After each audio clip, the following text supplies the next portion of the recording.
The Doom of Malantai is a zoanthrope of Highfleet Naga, unleashing its wrath upon Craftworld Malantai during 812.M41, which had previously fortified its defenses against the Orc Xenos. This specially adapted zoanthrope bioform gorged not only on the sinews of the Eldar, but even their souls. Underestimating the danger of the lacerated bioship which lurched into their domains, the children of Malantai busied themselves facing the physical threat which beset them, whilst ignoring this otherwise feeble-seeming bioform.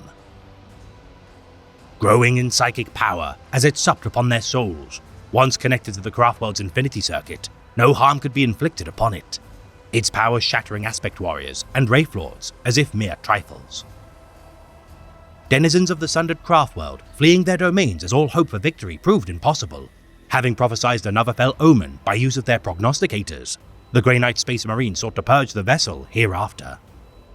Inhabited by the Keeper of Secrets, Nakari, who feasted on the Spirit Stones left behind by the endless Winding Serpent, the purifiers of Brother Captain Pelenas cleansed the Craftworld of chaos infestation, banishing the greater demon within the dome of Crystal Seers. Justicar Anval Thorn and a dozen of his men slain in the encounter, a strike team of Farseer Tech Silverhand of Iandan would now find upon the now orc-infested derelict during 994.M41, following their own harrying by Highfleet Kraken, seeking resources to repair their own Craftworld. Leaving with no trace of anything valuable due to the Greenskins' vandalism, the husk of the vessel would be directed into a collision course with the nearest sun in order to prevent its despoilments any further.